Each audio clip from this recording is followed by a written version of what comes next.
We will continue to tell the stories of October 7th. Why? Because the world must not forget how the war in Gaza started.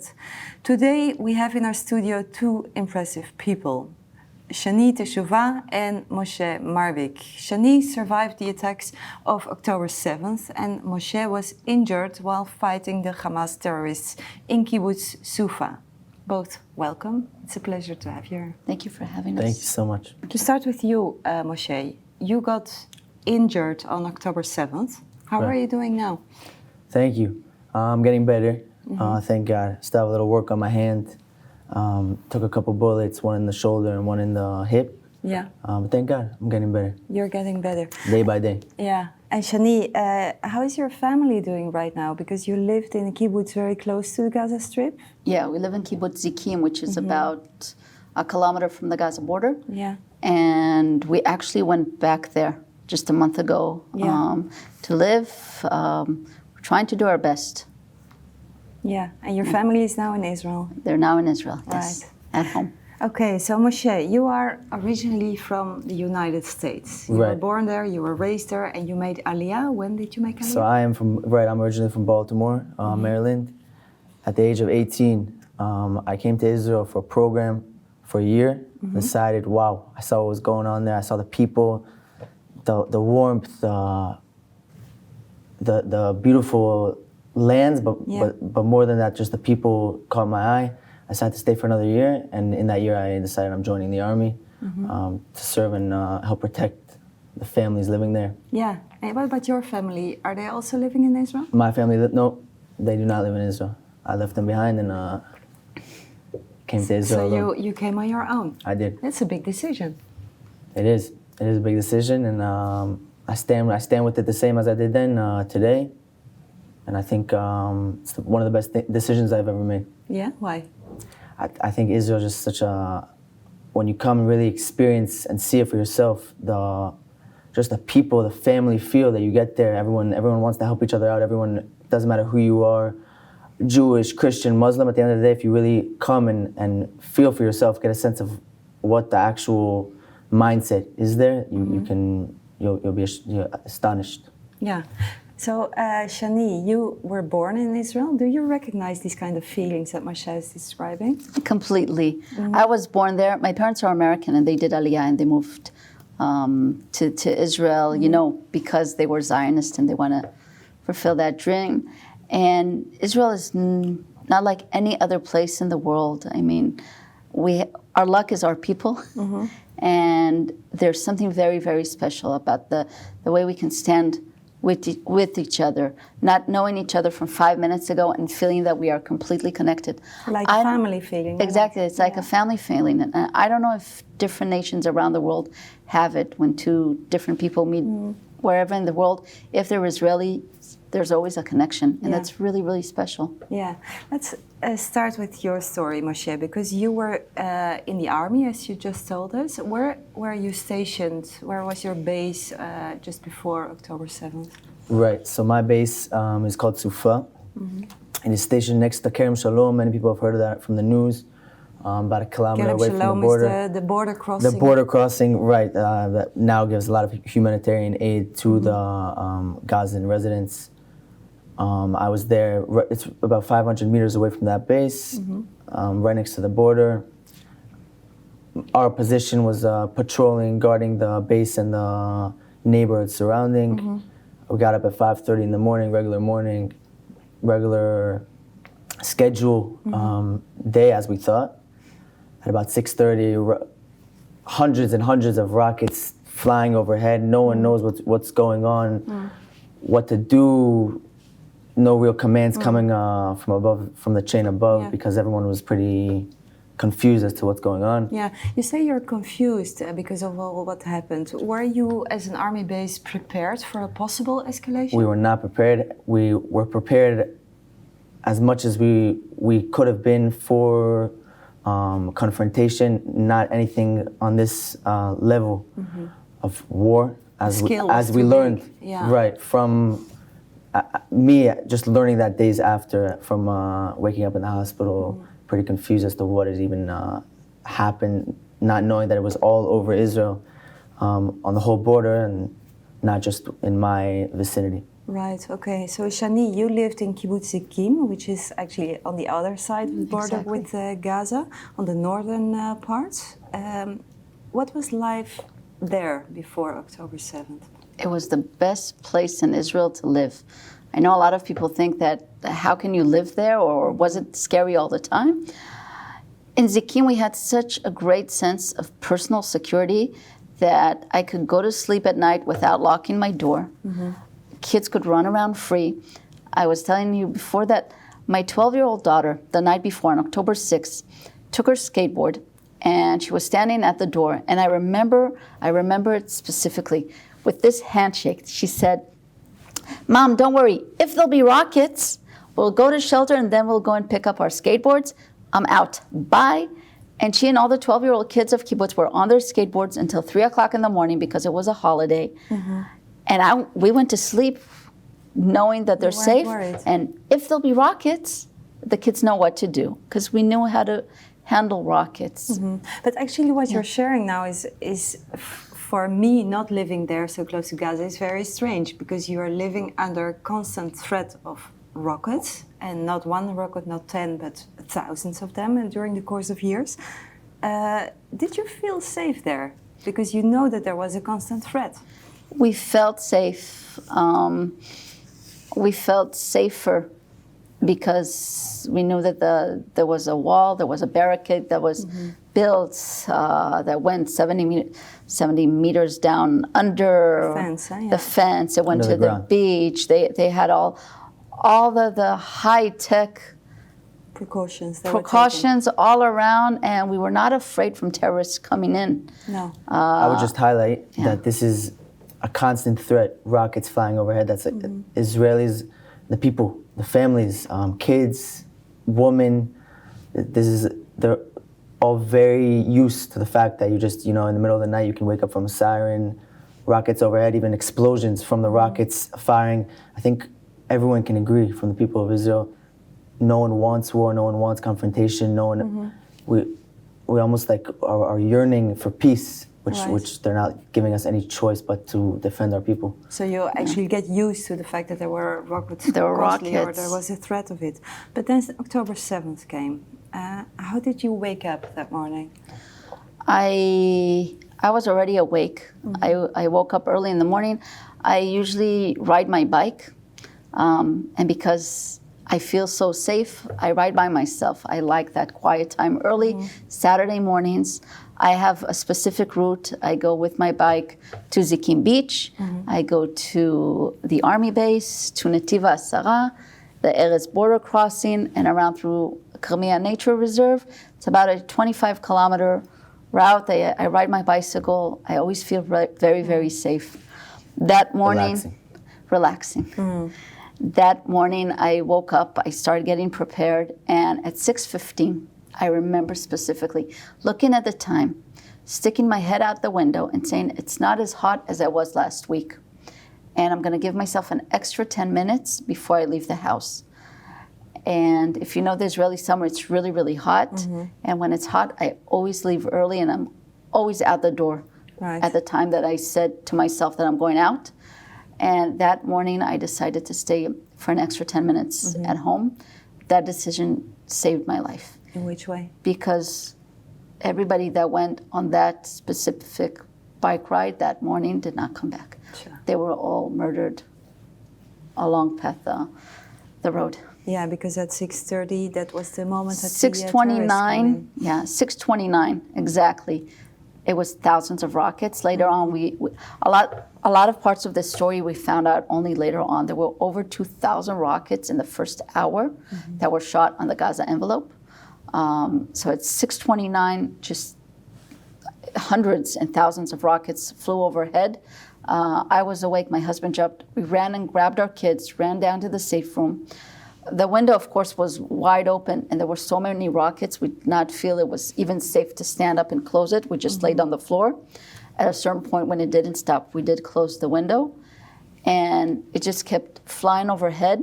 Did you have any idea back then how serious this was? No. In the beginning, we thought it was a regular rocket attack. We're used to it. We call it rounds. a seviv, because every few months we had a round of escalation, and then we went back to our regular lives. And in the beginning, we thought it was a lot of rockets, but we thought it was around. We were expecting rockets that holiday.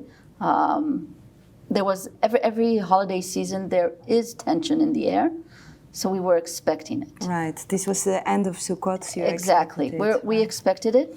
And then around 7 o'clock, we lost all communications. Half of the kibbutz also lost all electricity.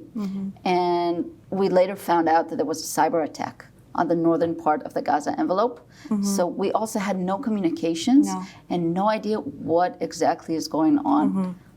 From that point on. Right. So you were like hiding in your shelter, and Moshe, at that same time, you also realized that this was a serious At the same situation? time, right, as Shani was saying with her bike ride and the bikers, I just want to say, as I see it, and I think everyone in Israel will agree, and it's really a shame that people here do not realize many of the facts and the truth of what's going on there. I would say one thing, the rockets that are coming over from Hamas, from Gaza, the only rockets that Israel shoots are to penetrate those and to defend our people. Yeah, but People see it as, I don't know. as some kind of attack, of course, yeah. Right. But what about you? You were there, you were in the army base, and you heard all I was the in the rocket army alarms. base, What, right. what did you feel? We woke up 5:30, which is an hour before this all started. Regular patrol, getting ready, getting on gear, just to make sure everything's okay in the area. But about 6:30, all this started happening. Rockets overhead, explosions, drone explosions in my base, 100 feet away from us. We get into a heavily armored vehicle, which is our close vehicle that we use for patrolling. Were you scared at that moment? I was not scared. None of us knew the seriousness of the attack and what was about to come. We thought it was just some rockets, and we'd wait for commands from above, from the officers who are in charge of the area, and they would tell us exactly where to go and what to expect. Right. So you said you were going into the armored vehicle. Was this an order from the IDF to do this, or is it like a regular This procedure? was also an order, but also a procedure that we follow when rockets come overhead and when we're not sure as what is to come because of the serious. We realized the explosions were not a regular part of these rockets flying overhead. And No, it was different. It was different. Something felt different. We got into our vehicle, started leaving the base, turned right to get to one of the neighborhoods, which is called Hulit. How many people were in the car? 10. We were a group of 10 combat soldiers. I'm actually the medic of the team as well. And we turned right out of the base to try to get to this surrounding neighborhood, and we get 2 RPGs to the vehicle, exploding the vehicle. Many of my friends were injured at this point. What is an RPG? RPG is a shoulder rocket, which can be launched from 100 feet to 300 feet. And it's very easy to use. It's almost just like you can put it in your bag or. So the terrorists used it. The terrorists from came shoulder. with a lot of ammunition, many different types of rockets. A lot of them they make themselves. It's important to say these terrorists also fight like terrorists. They're murderers. They're not an army. They didn't come in. They came to attack, to kill, to rape, to murder, and not to get some land or fight for some cause. That's not what it was. Yeah, but did you realize at that moment what was going on? At this point, when the RPGs hit, we realized almost the seriousness of the situation that we found ourselves in. We opened the back door of the armored vehicle because it stopped working. We couldn't move any further. A lot of shrapnel was already coming in at this point because they kept firing heavy artillery. At this point, we started leaving the back door. There's another terrorist with an RPG about 50 feet from us. He has a jam. We leave you can call it almost like a tank without the cannon. We leave this vehicle to take cover. We go to the back of the vehicle and start trying to get ourselves out of this ambush and and fight back. Because it was really an ambush. You were terrorists. surrounded. Right. Then from the other side started coming motorcyclists with many more ammunition, about two terrorists on each motorcycle, RPGs, Kalashnikovs shooting. At this point, I had already taken 2 bullets, one to my shoulder and one to my hip. All my friends were already hit at this point. As the medic, I started taking care of my boys. Even though you were wounded yourself. Even though I was wounded myself. Yeah, I mean, you have no choice. We're there to protect. Yeah. We obviously don't want any confrontation, we don't want to hurt anyone. We pray for peace and for everyone would just get along and almost like use their words, as they say to kids. Did you know how big the group of terrorists was who was surrounding you? We started getting an idea as this event was prolonged, was Continuing, yeah. continuing, right? I haven't used English in that. Right, and I mean, as it was going on, we started getting more of an idea of what we're up against. And Yeah, so how many people were it? there were about 50 to 100 terrorists we were facing, a group of 10 facing, and we had left the base. The people, a lot of my friends on my base, not a lot, every person but friend, I mean, these are my guys that we left on the base were murdered. All of them? Many of them in their boxers, just leaving the room, like kind of very, you can see even like on their faces, confused looks with just bullets all over their body. And what about the 10 people in your vehicle? My 10 people, thank God, everyone's okay. Even there's one of my good friends took a bullet to his head. He's walking, got to the hospital before me. Thank God. Yeah, so how did you get out? Because you were ambushed, you were surrounded by so many terrorists. How did you get out? I would say God. I mean, that's my only answer to your question. We, after about 5 hours of just constant fighting and trying to hold off, and more than anything, these terrorists that were trying to murder us and murder the surrounding neighborhoods around us, which was our even bigger concern and responsibility to protect these families surrounding the base. Because you were still also trying to protect the kibbutz close by. Right. We as soldiers, that's our duty. I mean, we almost civilians and then us, and at this point in time, we realized if we're under this kind of attack, what can possibly be going on to the families living 100 feet away from us? Yeah. And we see motorcyclists taking people from their homes, almost unable to protect them. Yeah. Yeah, so how did that feel at that moment? Because you saw it with your own eyes? Right, that was very, many emotions arose. I would say almost like confusion, anger, disbelief as to what was happening from 0 to 100. I would never have imagined this type of attack. No. There's no other word for it. No. Shani, you were, meanwhile, when he was fighting, you were in the shelter hiding. Explain me what happened in your kibbutz. At a certain point, because there were over 2,000 rockets, at a certain point, the Iron Dome that protects the city of Ashkelon, it's located between Zikim and Ashkelon. And all the rockets are flying towards Ashkelon. The Iron Dome hits them directly over Zikim. To protect, of course, yeah. And then we have a debris of just shutters all over around and debris of rockets. At a certain point, the Iron Dome ran out of ammunition early on. And then rockets started falling all around the kibbutz and inside the kibbutz. Kibbutz Zikim had many, many, many miracles that day. The rockets that fell inside the kibbutz, they missed specific things. One, in my street, 2 rockets hit. One hit 10 centimeters away from 2 barbecue gas balloons. And the rocket didn't explode and the balloons did not explode.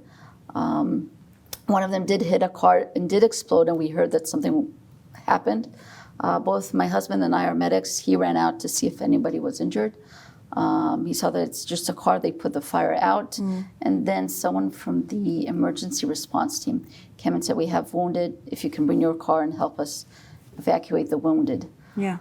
Our kibbutz, one of the miracles, was that the head of security got a phone call from a Navy observer that called him and said, there are hundreds of terrorists in the ocean heading towards you. We managed to stop some of them, but a lot of them passed us.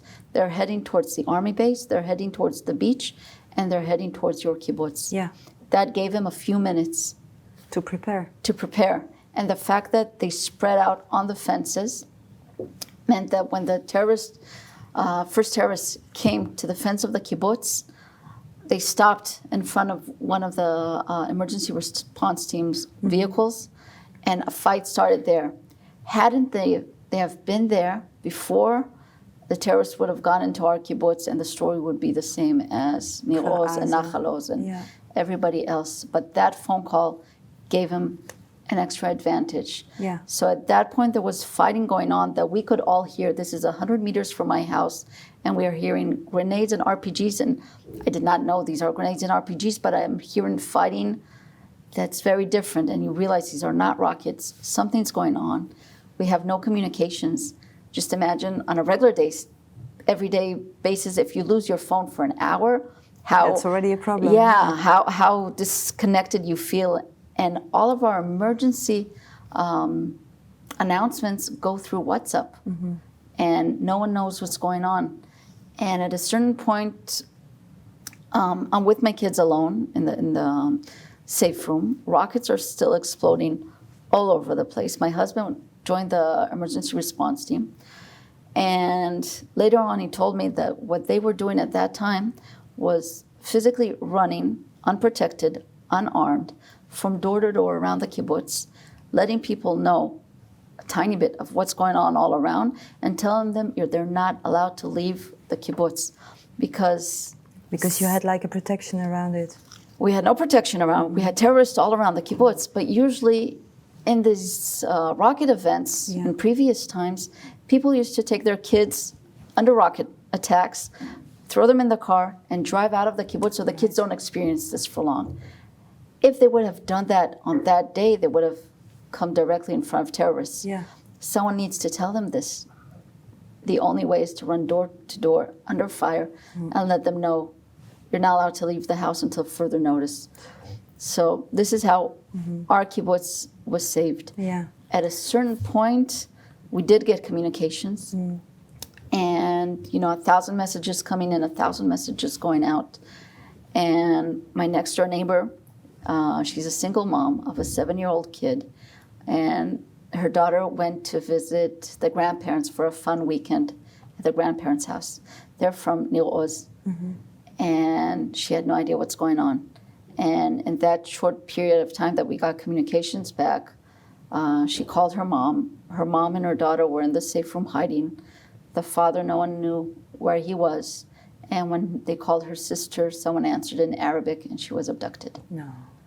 Yeah. So we started realizing a tiny bit what was going on around us, that this is not only in the northern part, this is all over the Gaza envelope. And What did you think then? we could not believe that this is true. I remember one of the neighbors, we ran from house to house at certain points just to check that everything's okay, that you're alive, that you weren't hit by a rocket, because everything's exploding all around and we don't have cell phones. So we have to leave the house, and I have to make sure that my neighbor's okay. And all these rumors started circling that we have 20 people kidnapped and 400 dead. Today, when we look at the numbers, we say, I wish it would have ended at that rumor, 20 kidnapped in. Yeah. And we could not believe that this is happening in Israel, 2023. It just did not make any sense. And Does it make more sense now? no, No. even less sense that we were so naive and innocent.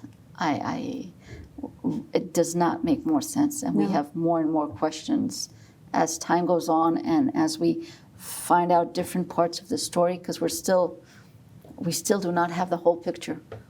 How did you get out of the kibbutz? 9:30 at night, 2 Shabak cars came into my street. Shin Bet is that? Yeah, Secret Shin Bet, Service. the Secret Service.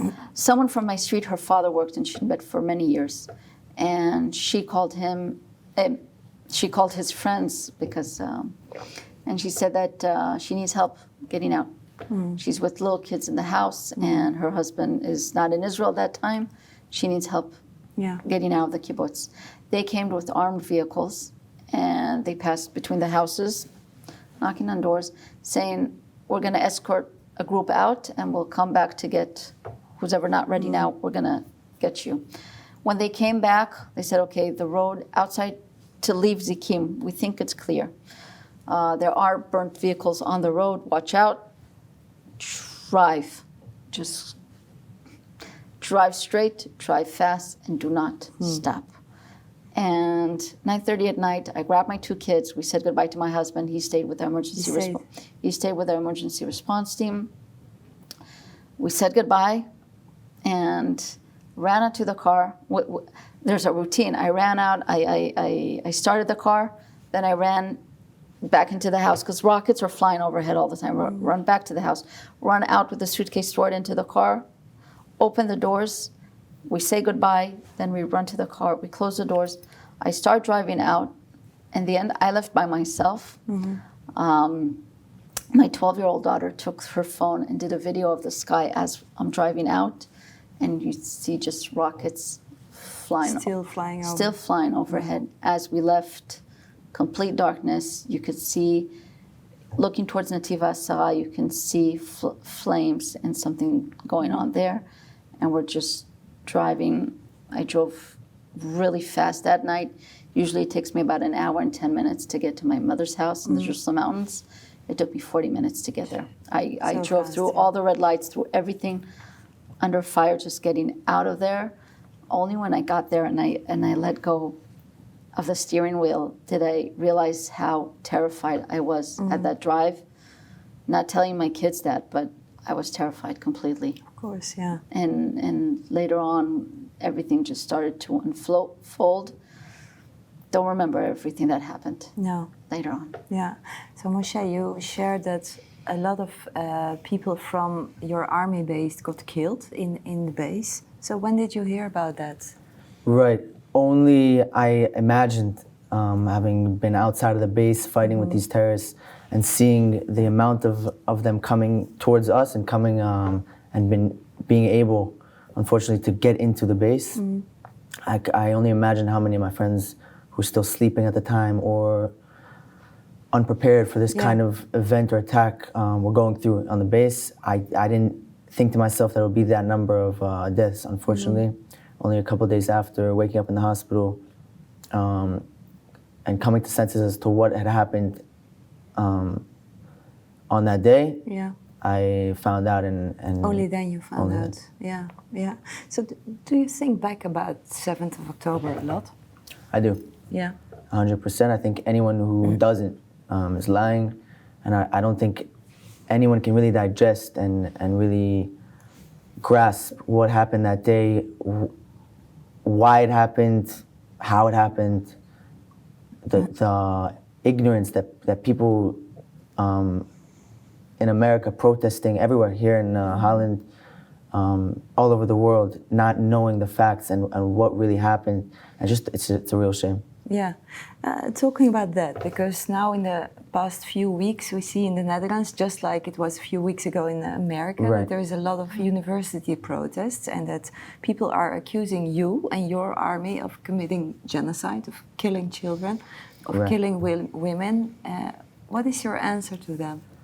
So like I said, I think it's a big shame, the lack of knowledge and facts of what really is going on in Israel. What started all this whole war in the first place, and the real will and feelings of the Israeli people, and what their mindset and what the community is all about. I think people, a lot of the protesters here in Holland or wherever they are in surrounding the world, are not well learned of any of what's going on now, and obviously what all started this. The real genocide is Hamas and what they did on October 7th, raping women, killing kids, putting babies in ovens.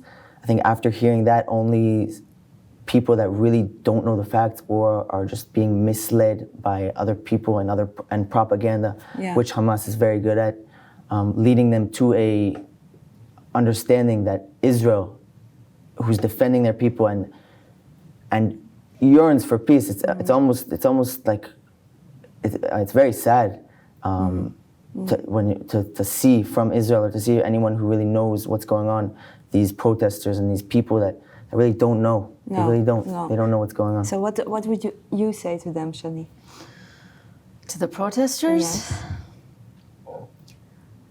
Unfortunately, we said in the beginning, the West is next. If we fall, the West follows. What do you mean by that? We can see the uprising of hate against our way of life and beliefs. And if this is something that is becoming the norm, unfortunately, it reminds us of very, very dark days. 1933. Everything that happened in Europe did not start in a violent act. It started with words. And if people just close their eyes and not look around what's going on, when they're going to wake up, it's going to be too late. And this is what frightens me. If we fall, everybody falls with us. Yeah. And it's frightening. So what would be your message to the people who are watching this interview? What is important to keep in mind to do? Get knowledge. Go into social media and speak up. I think that one thing that we learned is that we cannot be silent anymore. We're trying to be very civilized, and we're trying to, everybody has their own lives, but something is boiling here. And if we don't do anything about it, if we ignore it, when we wake up, it's too late. And I think that everybody has a way to influence someone else. If it's having coffee every morning with a colleague at work, and that colleague keeps telling you things about, well, Israel is doing this and Israel is doing that. Educate them. Talk to them. Yeah. Talk to them. Go back, learn the facts, and the next day say, but look at the numbers. Look at the real numbers. Even the UN now changed the numbers that they published initially about how many people were actually hurt in the Gaza Strip. And don't get us wrong, we do not want innocent civilians hurt.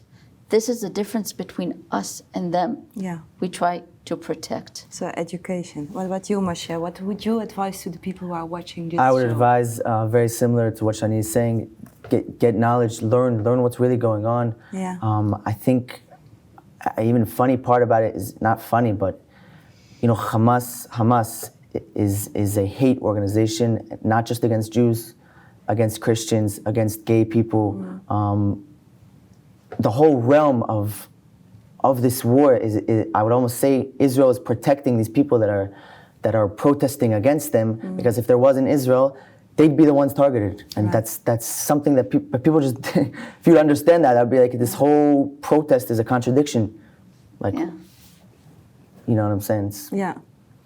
It's pretty ridiculous and ironic. Yeah, absolutely. So spreading the word, that's the message I would give to the people. I just hope, my only prayer is that people really will understand, and the light will shine, and people's eyes will open to who the targets really are, and what this hate is all about, and what this war really is. Who's the victim, and who the real enemy is, not just the people of Israel, but to the world as a whole. Yeah, thank you very much, both of you, for coming here and sharing your story. Thank you so much for having us. Thank you very much. Thank you for watching. Stay involved in our work. Go to our website, cforisrael.org, or to your local Christians for Israel website. Thanks again for watching, and goodbye.